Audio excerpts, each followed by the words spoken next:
Okay, hi everybody. Today we are going to review and we're going to talk about our simple budgets again. We're going to help out one of our classmates today create or organize his budget. So our learning objective today is to organize a classmate's budget. Okay, to be able to do that, we have to understand key financial vocabulary. All right. This aligns with the standard NCCTE BF 05.200, which indicates that we need to understand the principles of managing your money, which lines up perfectly with a simple budget. All right, we've talked about budgets before.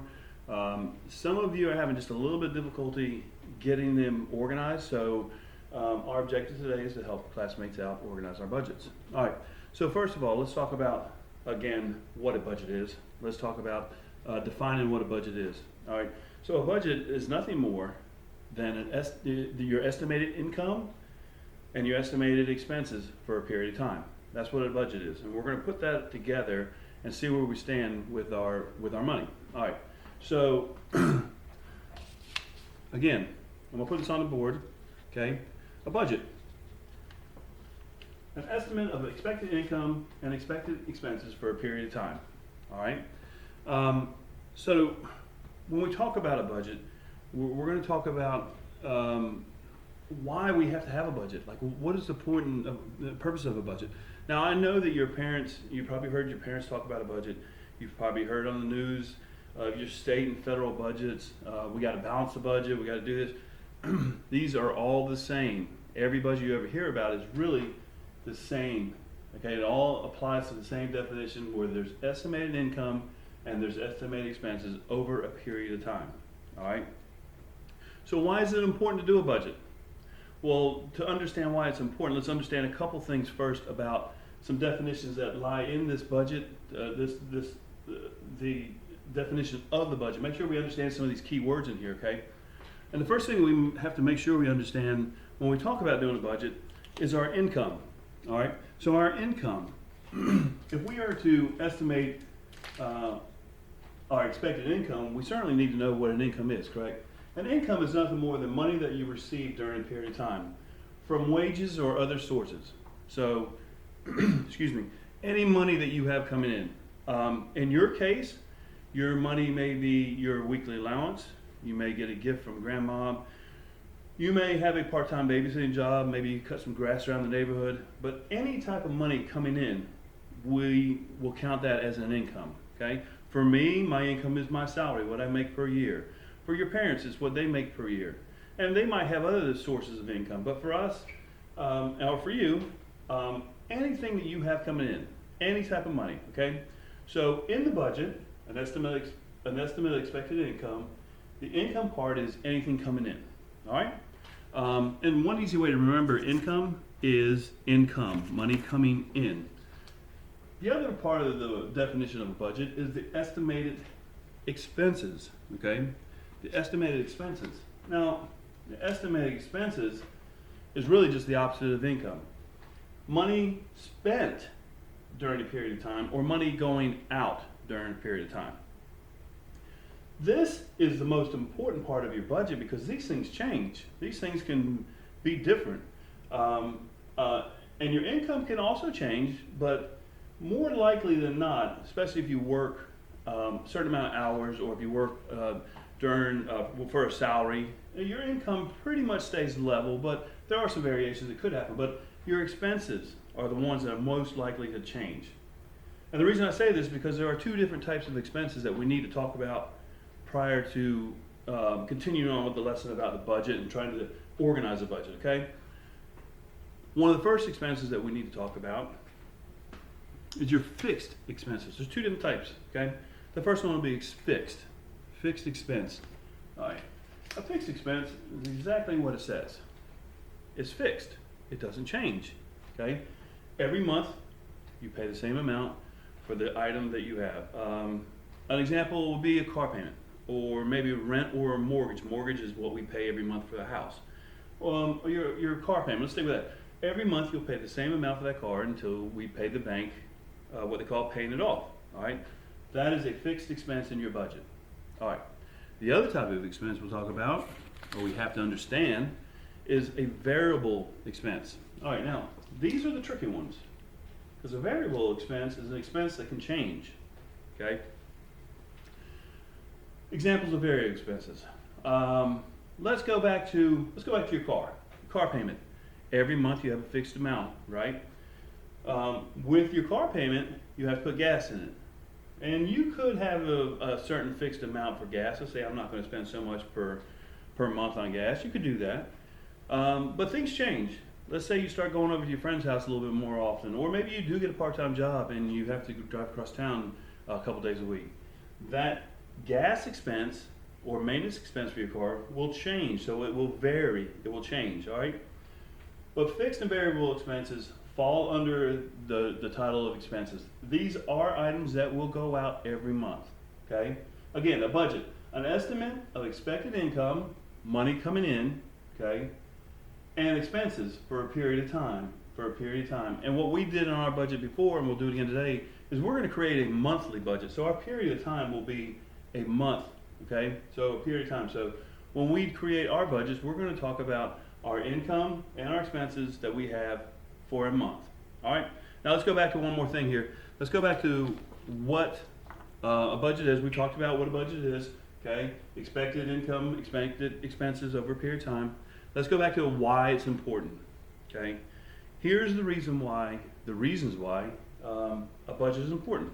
Now, each and every one of us, okay, and this is going to mean way more to you when you're out in your adult life, but it's very important for you all now to learn it as a foundation. The number one reason why it's important to learn to budget, is that we all will have financial goals. Now, your goals, my goals are completely different, okay? Right now, you may be saving money to buy a new video game. Maybe you want a new pair of Jordans. Maybe, who knows, maybe you're saving for college or a car, okay? But those would be your financial goals, okay? Mine are different. Maybe I'm saving for a brand new pickup truck, or maybe I'm saving for a lake house or whatever, right? But our financial goals, okay, are important to us. And one way to achieve your goal, remember a goal, you know, we set a goal and we try to attain that goal. It's something that we are trying to attain. So you say, I want to buy a car by the time I graduate high school. Okay, that's your financial goal. Budgeting is the number one way to ensure that that happens. Okay, so it helps us attain our financial goals. All right. A second reason why it's important to budget is that it ensures that we don't spend money we don't have. And you're probably asking yourself, how does that happen? How can you spend money that you don't have? Well, in the world of finance, there's a thing called credit, and that's something that needs to be covered in a later assignment or a later lesson. But when people talk about using money now that they don't have, they're talking about using credit. And credit is something that can help us and it can hurt us. But that's something we talk about later. But a good budget makes sure that you are not spending money that you don't have. Okay. One of the biggest things that you might hear people say, maybe you've heard people say, you'll hear people say, life happens. Budgeting your money will ensure that you have an emergency fund for when life happens to you. Okay, that should, okay. Now, right now, life, there's some things that probably don't happen to you, right? You go outside and there's a flat tire, and you're like, oh no, I don't have $100 for a new tire. But if you have money saved, you got money in that emergency fund. You got to do a little laundry, your wash machine's not working. Guess what? You got some money set aside in an emergency fund. So your budgeting, it does help. It does help for those rainy days or to build an emergency fund. Okay, now let's go over this one more time here, and I'm going to show you how to set up and help organize this simple budget again. Okay, let's go over one more time.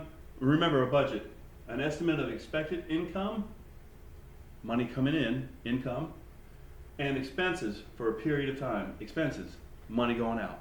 Okay, and remember that we have two different types of expenses. We have fixed, those that don't change, they stay the same, and those that are variable, those that change. And these are the ones that will trip us up. Okay, so let's do this. We are going to do a simple budget, and we're going to do this as a monthly budget. And it's pretty simple. All we're going to do is we're going to record our income, okay? And then we're going to record our expenses. Okay, we're going to record the money coming in, okay? This is the budget, the expected income, and the expenses for a given period of time. All right, so let's say we have a part-time job. And let's say you make, I don't know, let's say you make $50 a month at your part-time job. And maybe you have an allowance. And maybe your mom and dad give you $10 a week, so you make $40, okay? And if you have anything else, of course, you list it. Now let's talk about your expenses. Let's say your mom and dad have given you a phone, but they are making you learn a financial lesson and having you pay for that phone. That phone costs you $30 a month, okay? Let's say you go out with friends. Go out with friends, okay? Let's say you spend, I don't know, let's say you spend $40 a month for that, okay? Let's say you love getting your hair cut, right? I used to get my hair cut all the time, right? Used to get it cut every week, $15 a week, and realized how much money I was spending, and I learned how to cut it myself. All right, so haircut, let's go, let's say you do it twice, I don't know, let's say you spend 20 bucks, all right? Then what we're gonna do down here is this is gonna be nothing more than your bottom line, okay? And this is gonna be your income minus your expenses. And in this case, our total income, oh, I spelled total, there we go. There we go, we're good. All right, our total income would be $90, right? Okay, and our total expenses will be well, $90. I don't know how I did that. Okay, in this example of a monthly budget, we actually have $90 of income, money coming in, and $90 worth of expenses, money going out. We actually did what they call breaking even. We broke even, and I didn't mean to do that. We just broke even on this budget. So our bottom line is, at the end of every month, with this budget, we have broken even. That's it. We have no extra money. And if you'll look, one thing that we didn't put in here is money for savings, okay? So now I'm going to show you something. I'm going to adjust something. Let's say we want to put money in for savings for that emergency fund, right? So when you are able to look at a budget, you're able to see what you can cut out of that budget to attain your financial goal, okay? So I'm going to say this. You know what? I can learn how to cut my own hair. And I know that I can break even at $20 a month. So why don't we change that and at least put some money in savings, and we'll take the haircuts out, okay? So now we're still breaking even, but we are putting money in savings, all right? One of the nice things about doing a budget is being able to take a snapshot look at it and see where you can adjust that budget to reach those financial goals. Okay, so a quick review. A budget, estimate expected income and expenses for a period of time. Income, money coming in from wages, okay, or other sources. Expenses, money spent on a period of time for goods or services, all right? And you have the fixed that don't change and the variable that do change. Now, what we're going to do now is I'm going to give you this handout, and this is called Mike's Budget. And Mike is one of our classmates, and here's some information about Mike, about his income and his spending. And what we are going to do is we're going to organize this for Mike, and we're going to see where Mike's at the end of this, after the end of creating this budget. All right. So take the information. Everything you need to know about Mike is right here. Here's a template for the budget, a real simple template, which follows this. And let's see if we can help Mike out.